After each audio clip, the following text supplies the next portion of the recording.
komwe amakatenga nawo gawo pa msonkhano wa United Nations General Assembly unga. Unduna ona ubale wa dziko lino ndi maiko ena ndiwo wanena izi kudzera mchikalata chomwe watulutsa lero lachisanu kuti Dr. Chakwera afika kudzera pa bwalo la ndege la Kamuzu mu mzinda wa Lilongwe. Evans Matola walemba ripoti ili. Malingana ndi unduna ona ubale wa dziko lino ndi maiko ena, mtsogoleri wa dziko lino Dr. Lazarus Chakwera abwerera kuno kumudzi loweruka pa 5 Okutobala kuchokera mdziko la America. Dr. Chakwera akhalali mdziko la America kuchokera pa 19 September 2024 koma anakatenga gawo ku msonkhano wa United Nations General Assembly unga.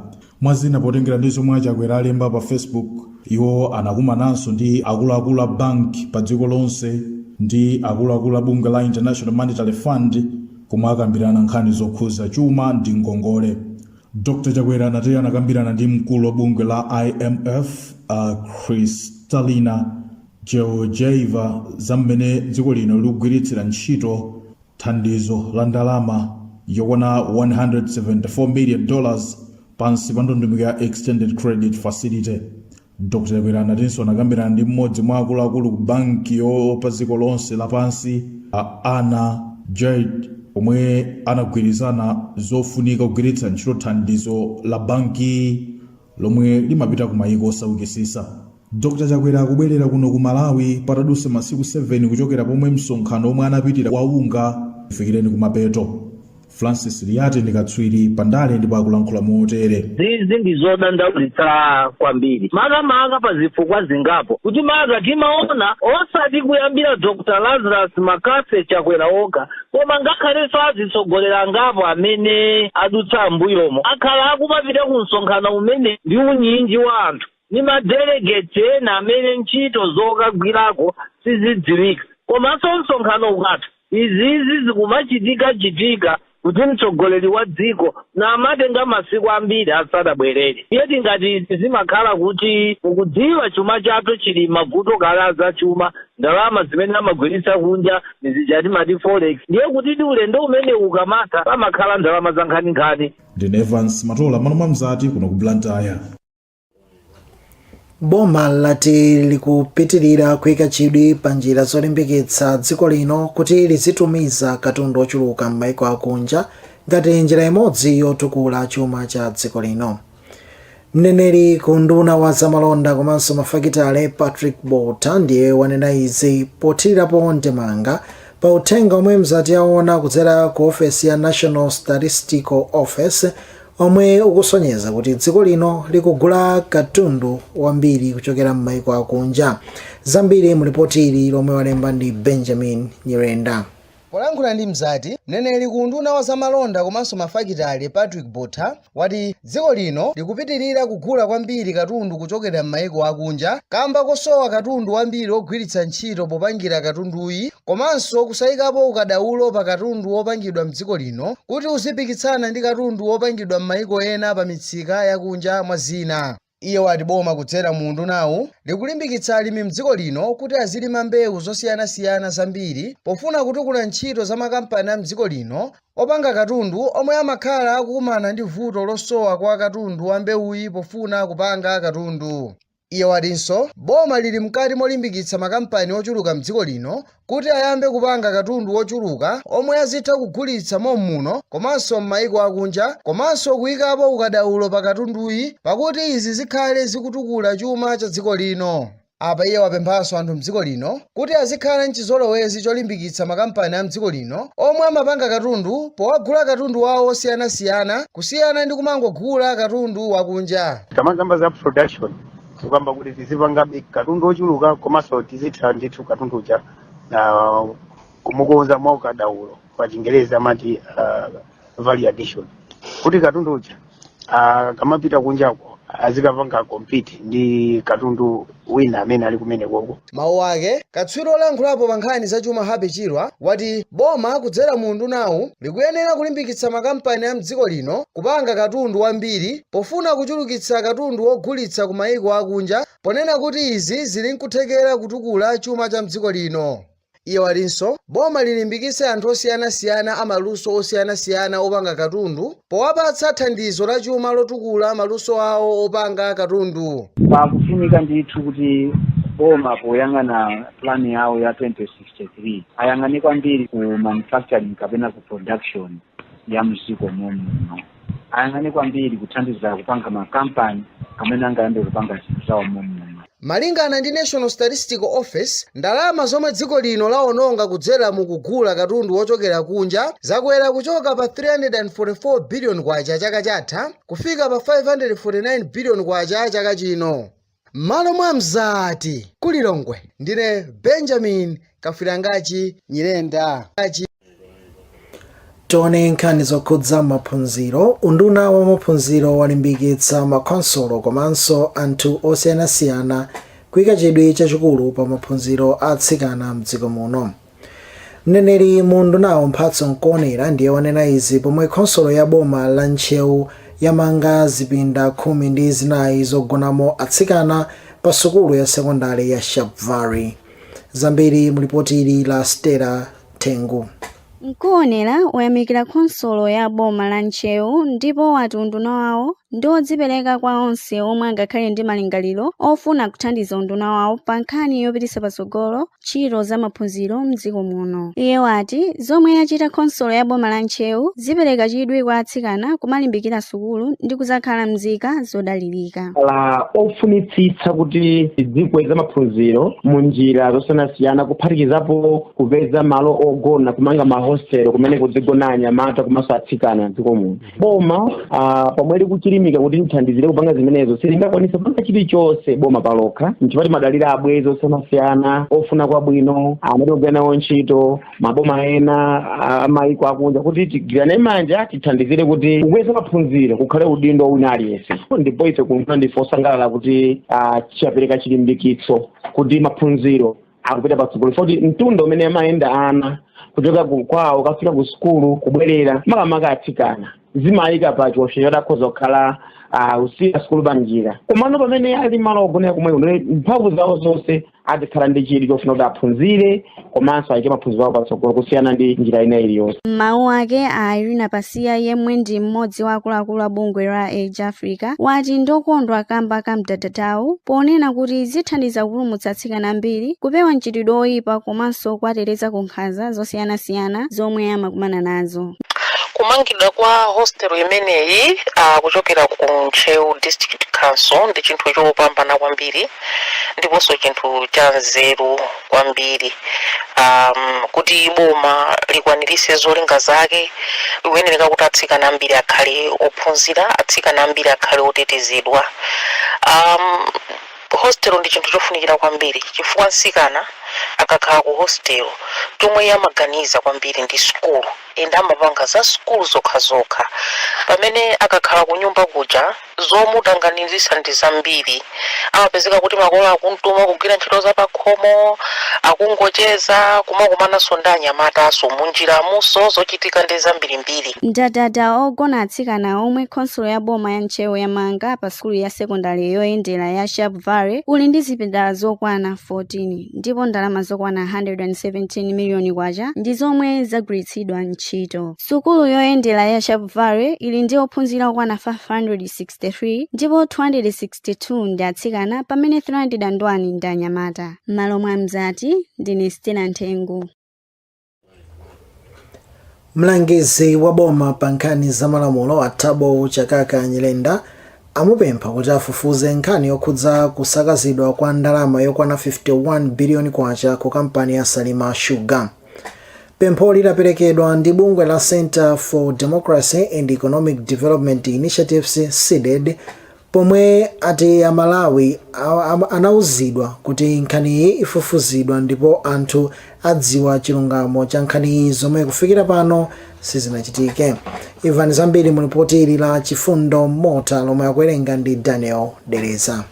Malingana ndi mkulu wa bungwe la SIDED a Sylvester Namiwa ati ndizodabwisa kuti pamene mwezi wa Disemba chaka chatha pomwe zinadziwika kuti ku kampani ya Salima Sugar kunabedwa ndalama zokwana 51 biliyoni kwacha, ndipo anyirenda anauza anthu kuti afufuza za nkhaniyi ndipo pomwe akukhuzidwa amangidwa zomwe sizinachitike. Anamiwa ati ngakhale kuti munthu mmodzi anamangidwa mu mwezi wa Januwale chaka chino pokhuzidwa ndi nkhaniyi, komabe anyirenda akuyenera kupitirira ndi kafukufuku wawo komanso kuuza Malawi tsogolo la nkhaniyi. Popitirira, Anamiwa atinso ndodabwa kuti kampani ya Salima Sugar posachedwapa yalamulidwa kuti isagwiritse ntchito ndalama zake, ndipo ati anyirenda akuyenera kuonetsetsa kuti kampaniyi ikugwira ntchito yake moyenera. Amalawi padakale panopa akuvutika kuti avomereze kuti shuga wakwera mtengo chifukwa chokuti zachitika kawiri mu chaka chomwe chino. Koyamba adakwera mu April akanka chiwiri. Ndi Amalawi wakumbukira kuti ali ndi kampani yawo ya Salima Sugar imene idakhazikisidwa cholinga chona kuti ibweretse mpikisano ku kampani ya Irovo kuti mwina Amalawi azigula shuga pa mtengo omverera chifukwa padakale panopa shuga agulidwa ngati kuti amapangidwa kunja. Ndiyeno akumbukiranso Amalawi kuti mu Disembala adaawuzidwa kuti ndalama zidasakazidwa zokwana 51 biliyoni kwacha ku Salima Sugar.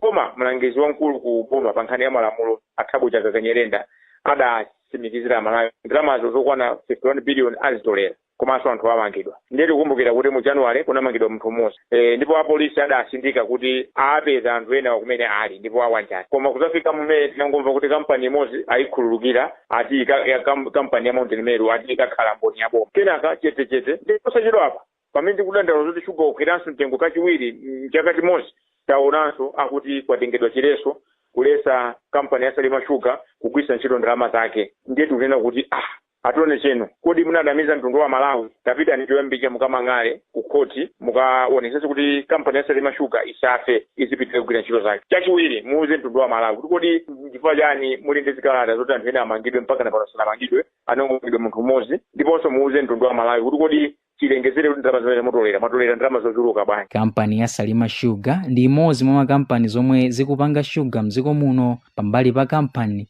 ya Irovo. Daniel Dereza kuwerenga ripoti la Chifundo Mota. Kumbukirani kuti mukuonera nkhani mwatsatanitsatani pano pa Mzati. Tioneke zotsatirazi tibweranso.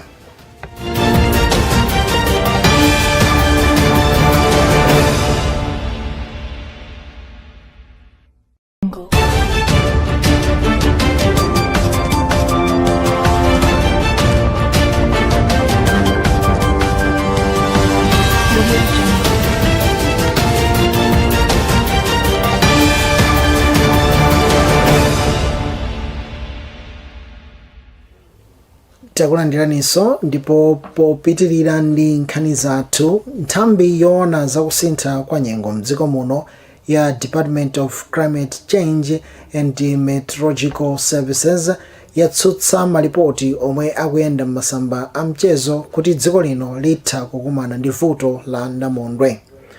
Poyankhula ndi Mzati, mneneri ku nthambi ya Yobu Kachiwanda ati nthambi yawo sinatulutse mayina a namondwe aliyense yemwe atha kubadwa mdziko muno. Shalom Manyozo walemba ripoti ili. Pakulengera malipoti omwe akuyenda pa tsamba mchezo la Facebook osonyeza kuti dziko lino lili pa chiopsezo chakumana ndi anamondo awiri otchedwa Saigon Honde komanso Saigon Jazz, koma izi nthambi yoona zakusintha kwa nyengo mdziko muno yatsutsa zokhudza malipoti iwa. Poyankhula ndi Mzati, mneneri wa nthambi yoona zakusintha kwa nyengo mdziko muno ya Department of Climate Change and Meteorological Service Yobu Kachiwanda wati mayina a anamondo amakhala alipo ndithu, koma nthambi yawo ndiyo mapereka uthenga uliwonse okhudza namondwe, kotero dziko la Malawi sili pa chiopsezo cha namondo aliyense. Apa iwo alinso anamondo amakhala kubadwa mchaka chilichonse, kotero sinamondo aliyense amene amakhala kubwera mdziko muno, kotero nthambiyi imakhala kuti inakonzeratu mayina a anamondwe pakukonzekera kudzawatcha mayina awa pamene namondo atabwere mdziko muno. Iye walinso pamene tikula mu nyengo ya dzinja anthu akuyenera kukhala osamala komanso alimi akuyenera kukonzekera zokhudza ulimi pamene mvula ikubwera mwezi wa Novemba osati kudzala mu nthawi ino pamene mvula ikugwa m'madera ena mapatali. Ife ndino department yezenyo sinakutsa ripoti nayo zonse za namondwe choyamba chimene chocho, koma kandani wina amene anapeza mayina a namondwe chaka chilichonse nyengo ya dzinja ikamayamba timakhala ti mayina a namondwe amene ngakhale sanabadwa nkubadwa komwe. Ndino ya mundu anamondo a dzinja la 2025-2026 mayina awo alipo kale. Sono wina mwina nango mtu manina ongoponya koma sikuthenga kulimba malala mundu weyabadwa kapena padakali pano dziko la Malawi likupitirira kuchenjeza anthu zokhudza kusintha kwa nyengo kotero nthambi yoona za kusintha kwa nyengo m'dziko muno yapempha anthu kuti asiye kufalitsa uthenga wabodza omwe utha mantha kwa anthu ena. Mwalo mwa Mzati kuno ku Lilongwe ndine Shalom Manyozo. Katswiri pa nkhani za masewero Kim Kamau wapempha boma kudzera ku bungwe loyendetsa masewero a mpira wa miyendo la Football Association of Malawi kuti lilimbikitse sukulu zosula osewera mpira wa miyendo m'dziko muno. Katswiri wapereka pempholi kutsatira kusichita bwino kwa dziko lino pa nkhani yotumiza osewera omwe ndi amuna ku mayiko akunja poyerekeza ndi momwe osewera mpira wa miyendo komala atsikana akuchitira. John Makondetsa walemba ripoti ili. Poyankhula ndi Mzati, Kamau ati zina mwa zifukwa zomwe zimalepheresa anyamata osewera masewera a mpira wa miyendo kupeza mwayi okasewera matimu aku Ulaya ndi monga kusowa kwa mwambo pakati pa osewerawa komanso kuchulukira kwa mchitidwe ona mazaka zakubadwa zomwe zimapangisa kuti osewerawa azibwezedwa kuti sangasewere matimu ena kamba ndi akulu. Kamau ati boma kudzera ku bungwe la famu likuyenera kulimbikitsa masewero a mpira wa miyendo kuyambira pa sukulu komanso ku sukulu zosula osewera mpira zomwe zithandizirenso kuti timu ya dziko lino izichita bwino. Apa Kamau wapemphanso achinyamata osewera mpira wa miyendo m'dziko muno kuti azilimbikira osati kusiya kuonesa chidwi pa masewero pamene osewerawo atchuka zomwe zimaononga sogolo lawo ku masewero a mpira. Zachikulu tilimbikitse anzathu amene ali ndi ma academies komanso ma youth team even kumasukulu kumene kuti tapatse zinthu zoyenereza kuti mwina azitha kusewera masewero a mpira komanso boma alikhale patsogolo kuthandiza famu kuti mwina malingaliro amene watheke chifukwa zambiri sizingatheke ngati boma silikuthandiza ndikhulupirira kuti kutsogolo kuno akhala akuthandiza kuti mwina masewero athu apite patsogolo. Posachedwa apa mmodzi mwa osewera wa timu yayikulu ya mpira wa miyendo ya dziko lino ya atsikana Rose Kadzere wasankhidwa kukasewera timu ina yotchuka m'dziko la France ndipo ena mwa atsikana osewera mpira wa miyendo m'dziko muno koma padakali pano akusewera matimu akunja ndi monga Tabitha Chawinga yemwe akusewera timu ya Paris komanso Temwa Chawinga yemwe akusewera timu ya Kansas City m'dziko la China. M'malo mwa Mzati kuno ku Lilongwe ndine John Makondetsa. Pakadali pano Charles Nyirenda wapempha aphunzitsi a timu ya mpira wa miyendo ya Chisodzera yomwe osewera ake sanadutse zaka 20 kupewa kutenga osewera opitirira zaka ku mpikisano yosiyanasiyana yomwe dziko lino imatenga nawo mbali. Katswiriyu walankhula izi pomwe timu ya Malawi under 20 yafika mdziko muno kuchokera ku dziko la Mozambique komwe imatenga nawo gawo mu mpikisano wa Total Energies under 20 omwe timuyi sinachite bwino. Francis 7 walemba ripoti ili. Polankhula katswiri pa nkhani za masewero Charles Nyirenda wapempha aphunzitsi a timu ya achinyamata achisodzera kupewa kutenga osewera omwe ndi opitirira zaka. Malingana ndi Nyirenda izi zingathe kupereka mpata kwa osewera omwe ndi oyenera komanso omwe ali ndi kuthekera kupitisa masewero a mpira m'dziko muno pasogolo. Kulephera kumene uku chingadabwe chifukwa anangotola anthu payekha mwina anali bwino koma nkutheka kuti popeza anangoatola they were together for less than 10 days kuzolowera kumene panalibe mwachisanzo pali nyamata wina uja amati Kaduya. I don't know, he was taken from America. And I put Ireland. So you can see that coordination was not there. So Fukalinga, Tike Maina, or Sati Tikarenti team. Tika Konza Baminapa, the Kurbi Aguti, Po Kunka, Soboro, Tuongolia, Mashoti Kataminta Katikana Bakatipa. The men to one of the Takutangi Aguti, Samajita Bui. Timu ya Chisodzerayi inali mdziko la Mozambique komwe inakatenga nawo gawo mu mpikisano ofuna kuzigulira malo mu ndime yosiriza ya African Cup of Nations Under 20 Championship. Timuyi idagonja m'masewero awiri mu Group C momwe munali matimu monga South Africa, Comoros komanso Lesotho, ndipo timuyi idapambana masewero amodzi okha ndi timu ya dziko la Comoros. Padakali pano bungwe loyendesa masewero a mpira mdziko muno la FAM kudzera pa tsamba lake la mchezo la Facebook lati timuyi ikuyembekezeka kufika mdziko muno posachedwapa itakanika kufika mu ndime ina ya mpikisanowo. Malo Mwanzati kuchokera mu mzinda wa Blantyre, ndine Francis Seveni. Ndi nkhani imeneyo tafika pa mtsiriziro pa nkhani zathu, koma tisanasiyane tentonenso mitu yake.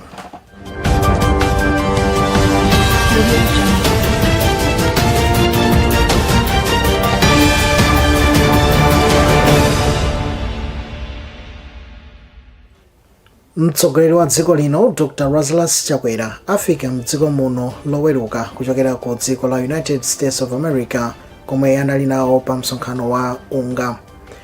Unduna wa maphunziro walimbikitsa makonsolo komanso anthu osiyanasiyana kuyika chidwi chachikulu pa maphunziro atsikana. Ndipo katswiri pa nkhani za masewero mdziko muno wapempha boma kudzera ku bungwe la FAM kuti lilimbikitse sukulu zosula osewera mpira wa miyendo mdziko muno. Dziwani kuti mukhoza kupeza nkhanizi komanso nkhani zina pa tsamba lathu la mchezo la Mzati Radio and TV. Ndipo ndimakupatsirani nkhanizi ndine Kilion Masiya mwakoma nonse.